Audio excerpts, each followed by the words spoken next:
Hello, everybody, and welcome to Taking Control, the ADHD podcast on rashpixel.fm. I'm Pete Wright, and that right there is Nikki Kinzer. Hello, everyone. Hello, Pete Wright. Hello, Nikki Kinzer. Fine. How are you? I'm okay. It's December. I'm okay. Yeah, it's December. Wow.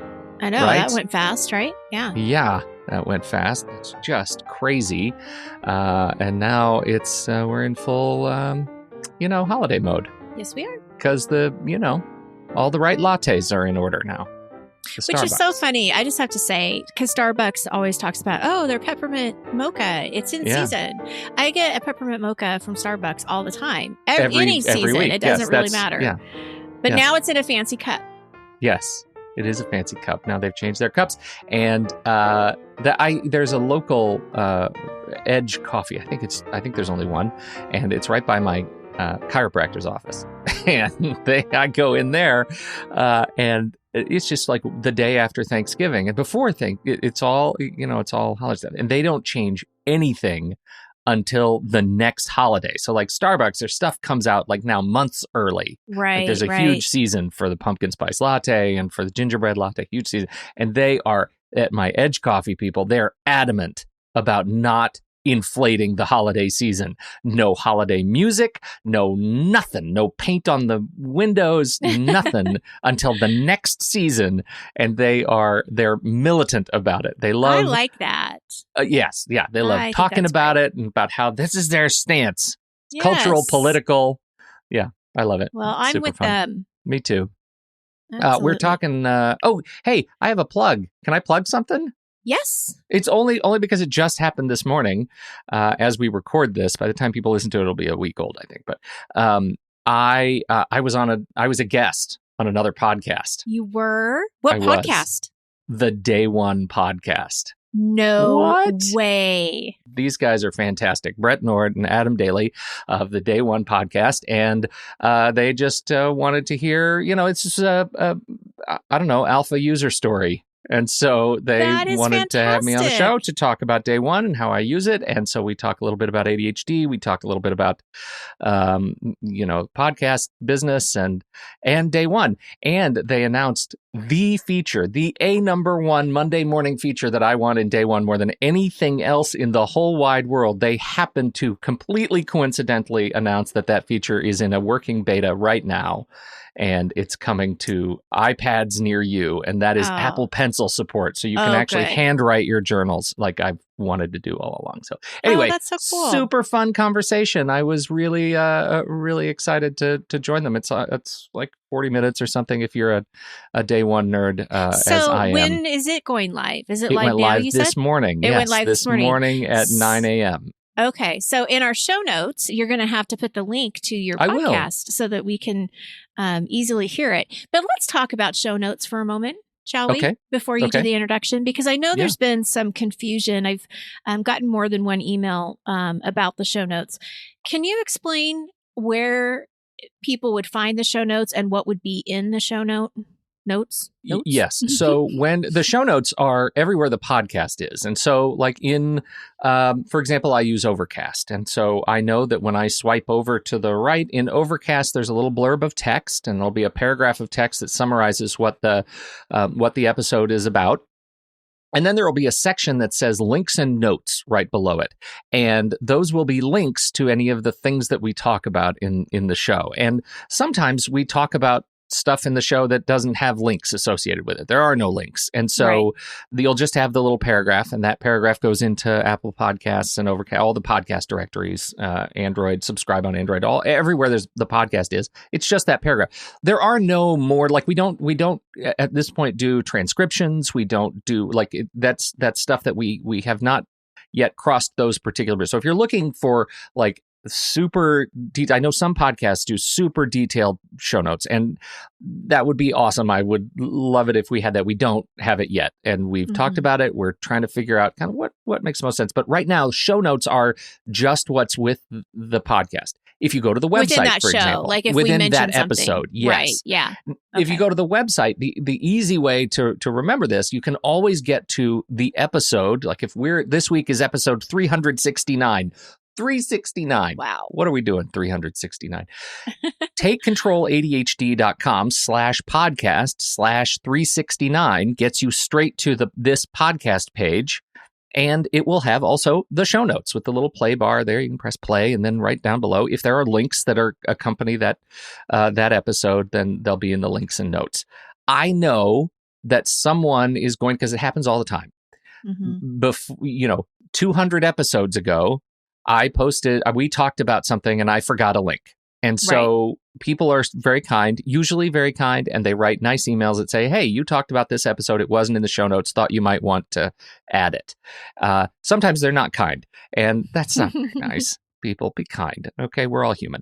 So sometimes I forget a link, but I'm always happy to go back and update links. A lot of links may not be working anymore. We've been doing this show for 7 years, so in some cases you might click on a link and it's out of date. And we appreciate people who write us in and tell us those links are broken now, because we'll fix those there. But that's what the show note is. So I sometimes don't know what folks are expecting when they write in saying, "Hey, you talk about show notes. Where are the show notes?" Right.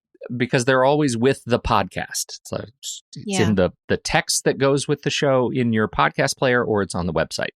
Yes. I don't know. Does that make sense? It does make sense. And I appreciate you clarifying it. It's one of those things, whenever you get more than one question, you always think, okay, well, there's probably several people that are asking about this. And I'm glad you brought up the transcripts too, because that was also another question that got brought up here recently. And what I let the person know is that that is one of our goals for Patreon.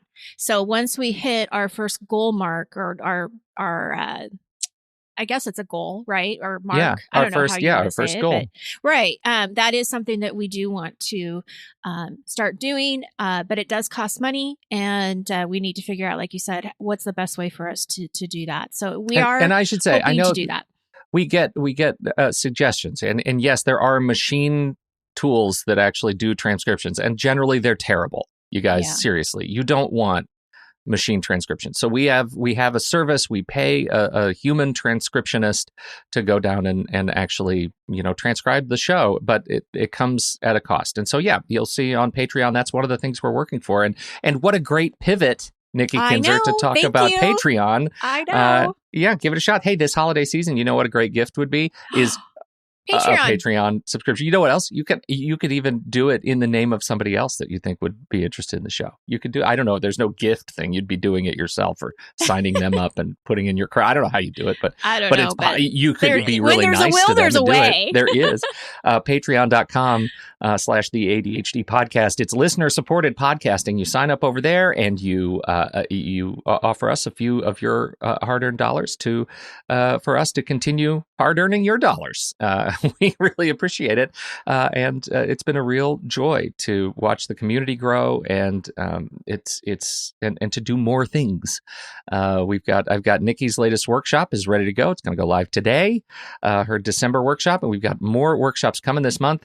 And all of those you can access as a result of your support via patreon.com /the ADHD podcast. Plus, you also get access to the live stream where you can come watch us record this show live. You can hang out with us during our happy hour, our monthly happy hour with Pete and Nikki, and you can join the book club. And I just have to shout out to a listener and community member, Melissa, who is alpha community member this month. She has gone through and is spearheading the email purge and cleanse. If you're struggling with your email, this is the month to do it. December we're going to have a community-led effort to get a handle on your email. And I could just not be more thrilled that this is happening, and just love supporting it any way that I can. And, it's brilliant. It is so heartwarming that this is going on. And I know it's a thing that a lot of people are focused on. So that just happened. Just first post went up on Saturday, I think. And so it's not too late. If you need a handle on your thing, join us in Patreon, join the group, and we'll get you in there, and should be great. Yes. That's it. That's what I've got. So thank you, everybody. And yes. Oh, I was just going to say, I do have something else to add about group coaching. Yeah, because that's the next thing. Group coaching is live. You can register now. Yes, absolutely. There's 3 different groups. There's a Monday option, Tuesday option, and Wednesday option. I'm not going to go over the times because I'll probably screw it up. So please visit the website or the show notes to get the link to the website. The link will be in the show notes. That's right. But we have 3 groups going on, and the deadline to enroll is going to be January 9th, and the groups will begin the week of January 14th. So all that information is in that link and on that website. So yes, and you got to say the first group is women with ADHD. Yes, and that's a fantastic little departure. It's a focused group for women with ADHD. It's Mondays at 12 p.m. Pacific time, 3 p.m. Eastern time. Right. Group 2 and 3 are open to all comers. They're Tuesdays at 4 p.m. and 7 p.m. Eastern time. Group 3 is Wednesdays at 9 a.m. and 12 p.m. Eastern time. So you again, you can see them all on the website, but you can register now and get a seat in the group. Absolutely. That's that. Pretty That's all exciting. The news. All right. It is very exciting. It is. All right. Okay. Let's talk about what we're talking about today. We're talking about working with ADHDers in the workplace. And this is a question from a listener. How did this come about, Nikki Kinzer? Yes. Well, we open up questions from our listeners. We want to know, what do you want to know about? What do you want us to talk about? And this was a question that came up, and I thought it was a really great angle because it's a different kind of question than what we normally get. So I'm going to have you read it because you're such a good reader. I'm on. Okay, here we go. You're on. My question is related to supervising folks with ADHD. I'm a manager and suspect a couple of people I supervise may have ADHD. They haven't disclosed to me, and I am not going to probe, but as a loyal listener, I notice some issues they struggle with that seem consistent with challenges you've named on the show over the years. Any tips for how a manager can support someone struggling with ADHD symptoms? Are there any universally good things to do to help someone with ADHD structure their work or get more support on things like time management, prioritization, difficulty getting started, organization, email management, etc.? That would be especially appropriate or natural for a manager to do. These folks are bright and talented, so it's hard for me to see them encountering barriers over and over again that make their daily work life more stressful on them than I think it should have to be. Cheers. I adore that email, Nikki Kinzer. I know, right? For crying out loud. I wish there were more people in the world like this person. We get so many emails of people who are writing about how crappy their bosses are, and here is one of the good ones. So, number one, to all of our listeners, find this person and send them your resume. Right, exactly. Lesson number 1. Yeah, I know. What an inspiration, right? I mean, wow. it was great to read this. And that's why I really wanted to highlight it on its own, because I think it is definitely a different perspective and different angle than what we usually take. Truly. So, what I do have some ideas. I definitely want your input, Pete, on what you think. I know you've supervised probably several people in your lifetime. Yes. But I'm also hoping that the conversation will kind of help everyone, because it will hopefully give you some ideas on how to support other people who have ADHD, but also how to support yourself when you have ADHD and these kinds of challenges come up for you as, the worker. Mm-hmm. So the first thing I kind of want to break down is she mentioned a lot of different topics, right? So when I look at the email, I'm looking at, structure their work, time management, prioritization, difficulty getting started, organization, email management.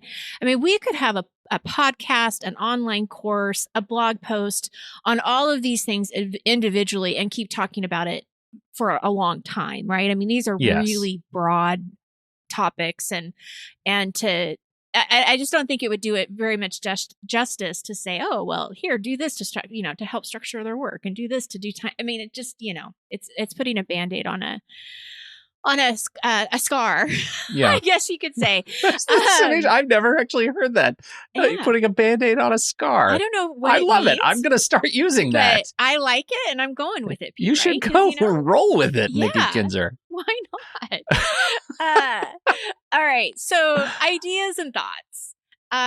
I would say the first thing that I would really encourage the supervisor to do is to learn more about ADHD. Now, of course, she's listening to us, which is great. Yes. Right? I mean, I'm so happy Keep listening to know that. Us. Yes. Keep listening to us. Keep educating yourself, because the more she knows about ADHD, then she'll come up with these ideas herself too. I mean, it won't be us, giving her that Band-Aid on that scar. Right. She'll kind of come up with them as she learns about them. Any other thoughts about that? Yeah, I would say off the bat that there is very little that you could do to support somebody that you think has ADHD, and systems that you put in place, processes that you put in place that will hurt people who don't have ADHD. You're absolutely correct. In my experience, I had someone who that was reporting to me who had been living with ADHD for 30 years. I mean, she was nearing retirement at the time that I was working with her, and we put in some places. I never even knew she had ADHD until she was listening to this podcast. So years and years later. But we put in some processes in place that worked for me as somebody who was, struggling with some of the similar things, and definitely worked for her. And we never had to have the conversation about ADHD. Yes. Support is support, and so you can't go wrong by, just thinking, what is a way that we can work together. You'll know if it doesn't work for somebody who doesn't actually have ADHD. Right. But I think you bring up a really good point, because, I think it is important, because I think sometimes neurotypicals like myself get the, or ADDers might get the impression that we just don't struggle with anything. Like we just do everything great and we can manage time and we're so organized, and that's BS. Yeah. I mean, we've got to go back to it's a spectrum disorder, right? It is a spectrum. So we all have a different sort of degree of challenge with the things that face us in our lives. And so I think it's really important to remember that you'll likely be helping even yourself as you go through the day by thinking in terms of the systems and processes that are absolutely going to help an ADHDer. You bet. So a couple of things to kind of add to that. I would say if I was talking to this person one-on-one, I would say just be somewhat sensitive on how you approach the support that you want to give. And I say this because it could come across as criticism, and the first instinct for an ADDer to feel is defensive. Now, it may not even be an ADDer, it could be anybody, but anytime that we feel like we're being criticized, we are going to be defensive, right? Mm-hmm. So I would definitely say, especially if they have not brought up or discussed ADHD with you at all, don't bring it up, obviously. Oh, I think you have ADD. Not so smart, but do be careful. And don't start giving them ADHD friendly holiday cards or birthday cards. Don't recommend this show to them without having a conversation or an understanding about it. Right. That's not subtle. No. So we definitely want to be, somewhat sensitive and a little more subtle with that. Right. When is the right time for a supervisor or a manager to talk about this kind of support? I would say that anytime it makes sense. If you have performance reviews, that's a great opportunity, obviously, to talk about what kind of support that person needs or where their strengths are, where their challenges are. A lot of people have weekly meetings with their supervisors. Again, this is a perfect opportunity for a supervisor to have these kinds of conversations, one-on-ones. Anytime you're giving feedback to an employee, so you find that, they did something that, I don't know if they did anything. That's probably not the right way to say it. Yeah, that's not the right. And I'm curious about this from your perspective and your background in HR, right? Because, my instinct, I think what we might normally do would be, if we hadn't had experience with this conversation, we might use these times where we have a little bit more intimate one-on-one conversation to talk specifically about what we're seeing, and that might lead to a probative conversation about ADHD. And I worry about that without them coming forward, the employee coming forward, right? You don't want to saddle them with, hey, I think you have ADHD, but you do want to focus on the things you actually observe. right? You are observing, hey, what I've noticed is that I see that you struggle with deadlines. And I'm wondering if there are some processes we can put in place together that would help you with deadlines. I noticed that you're struggling with email response times, and that's part of your job. It's part of your objective. How can we help, put a process in place? Maybe we might think about sprints. Here's an interesting tool called Pomodoro that I think we could work together on, and we can keep each other accountable. Or, hey, I notice you are having trouble with, this XYZ. Here's somebody else that I'd like you to work together and keep each other accountable, right? Those are things you can talk about to implement the support systems without ever even mentioning ADHD, right? Because you don't want to do the mentioning ADHD, right? No. You know what you did is you took when I'm talking about when is the right time, and then you took it to the next point and said, this is the stuff I would say. Yeah. So when we're in a weekly meeting and I'm noticing these things, then you're offering those kinds of structures or tips without ever mentioning ADHD. Absolutely. Yeah. That's the part that makes me super nervous, right? And the employee doesn't need to mention it, right? And we have had conversations about, do you tell your employer? Well, by no means do you have to tell your employer either. Right. You can have these kinds of open communication conversations and just talk about the challenges and what are the solutions without ever mentioning anything about ADHD, which is just smart manager stuff. Yeah. And I love what you said, because all of those ideas, the Pomodoro, the sprint, all of that stuff you could bring into the conversation that would be relevant to anyone. Absolutely anybody. Yeah. Well, and I would add to that, interestingly, you could, if you see multiple people on your team who are struggling with the same thing, there are things you can implement team wide, this accountability system. What am I doing? You read my notes. I haven't actually read your notes. I'm sorry. There's a little bit I scanned your notes. Did I just take this out of your? I'm just loving this conversation, Nikki. One of the ideas that I had is like, when you're talking about organizing and email management, this is a universal subject. Yeah, absolutely. This is not, I'm doing the email cleanup with the Patreon group because I need it just as much as anybody else does. Yeah. So believe me, these are, this is. Everyone has these situations and challenges. So what my idea is that you could offer a workshop to all of your employees on email management or organization of your space. There's lots of professional organizers and coaches and, all of these people that could come in, productivity consultants that could come in and do a lunch and learn and, help everybody. And there are business subscriptions to really helpful services, like services that we've talked about, like Text Expander. If you're dealing with accuracy and remembering details in emails and a customer support, for example, you could get a Text Expander subscription for your team.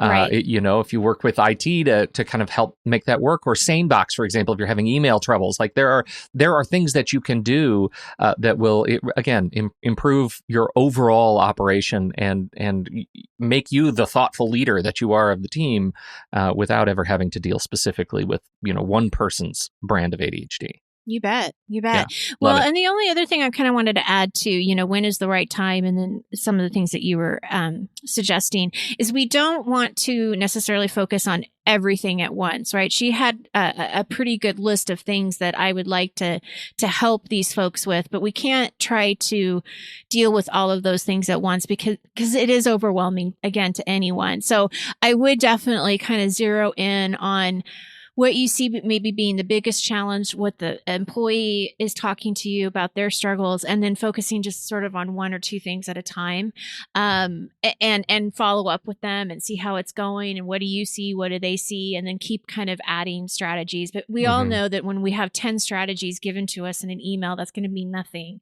I think having that conversation with your supervisor about one or two things is going to be a lot more impactful. And then I also wanted, from the supervisor's point of view, when you're working with ADDers, and this is something that I learned quite a bit with at the conference. I took a few sessions around work and ADD, and I think the biggest kind of challenge that I heard from both parties was the expectations. Are we being clear enough with what we're expected to do?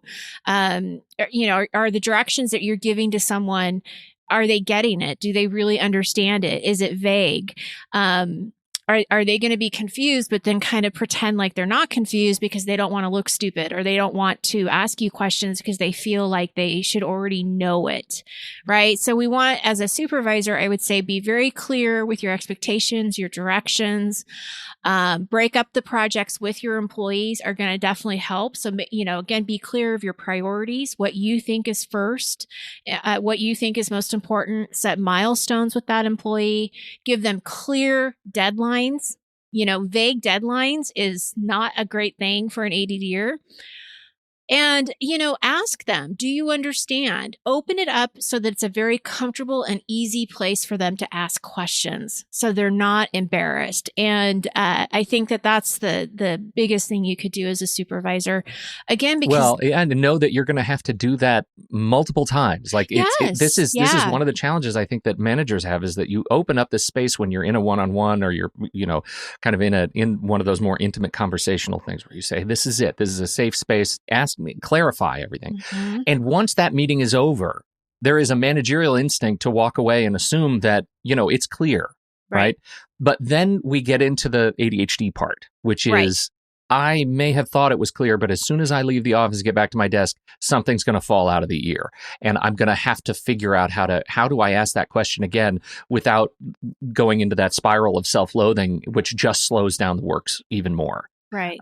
And that's really hard to do. So as a manager, you have to be open to, repeating that environmental, instance. It says, this is a safe space all the time. My office is always safe for you to clarify, even if you feel like it's repetitive and that you're going to be annoying me, you're not going to be annoying me. I just need to know that you got it. And however many times it takes for you to get it, I'm here.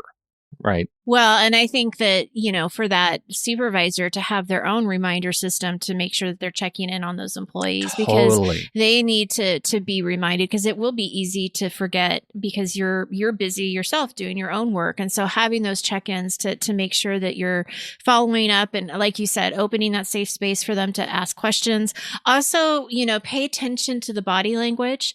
This is something with communication that's really important. If you notice that your employee that you're talking to looks really confused, they're probably really confused. So double check and ask, does this understand, or do you understand this? Is there something more I need to clarify? I mean, any of that is going to be really important, but pay attention to that body language. Ask them if they need help or extra resources. I think, if you could be the supervisor that says, does this make sense? Are you going to be able to do this, or do you need help? Oh my gosh. You would have a loyal employee for the rest of your life. I mean, absolutely, big deal. But yes, definitely check in on them periodically. Where are they on their deadlines? All of those things. And if they do open up with you about their ADHD, as a supervisor, ask, what kind of accommodations would be helpful to them? Again, that constant communication and check-ins is going to be important. And I think just transparency, having that open communication and dialogue between the boss and the employee or coworkers or whatever is going to make your work experience great, much better than what it could be. And same with supervisor. I mean, it will just be a happy work environment. Much better. Can I add something to that? This is going to seem like a silly thing that I'm adding here, but I got to say it. You know in your heart of hearts that you have some of your team members who have ADHD, and they finally come to you and they confide in you that they do have ADHD, that they have a diagnosis, they live with it. Your first response should not be any of the following. Really? Or finally? Or are you medicated? Right. Like none of those things are appropriate answers, right? None of those things are appropriate answers. And your instinct will be one of relief. And you're going to want to have that kind of don't say it out loud, but stop yourself from saying, all you say is, wow, thank you so much for trusting me with that. Let's see what we can do to work together to make your work environment, a good, safe, and productive space for you. Right. That's it. That's it. Well, and I just have to go, I'm kind of painting this picture of, and then we, go into Wonderland, and everybody's happy. And that I know isn't always the case. I mean, sometimes we have to sit down and think about, is this really the right job for you? And we've had those conversations too, that if it can't come to a point where the communication is good and open and you're not feeling understood and all of that stuff, you do have to figure out, is this the right job, right people, right career? And that's okay to think about that. I think so. You wouldn't want to do that very first thing when they have that conversation, right? You want to try to be in Wonderland for a little bit, try to make it work. Make sure you're approaching it from, with the best intentions. And I think that's, that's good for the organization. It's good for the team. It's good for whatever you're producing in the world. And if it doesn't fit on your team, if this individual doesn't fit on your team after it's all out in the open, is there someplace else in the organization that they'll fit better? Is there another role? Goodwill. Assume goodwill. Well, and kudos back to the person who wrote this email. I hope that other supervisors will take her lead and be as kind as she is, and wanting to help other people, because it is pretty amazing to get an email like that from someone. And it's like, okay, there are really, really great people out there in the world. So gotta remember truly, that's fantastic. Thank you, everybody, for downloading and listening to this show. We appreciate your time and your attention. Don't forget. So there's other things you need to remember. You need to remember to look at the group coaching. If you've been thinking about it, now is a great time to jump in. Registration is now open. Number 2, you should check out patreon.com/the ADHD podcast. We would appreciate your support over there going into this fine holiday season. And number 3, what was number 3? Oh, Pete's on the Day One podcast. You should go listen. Yes. If you like Day One. Congratulations. Thank you, everybody, for hanging out with us. On behalf of Nikki Kinzer, I'm Pete Wright. We'll catch you next time right here on Taking Control, the ADHD podcast.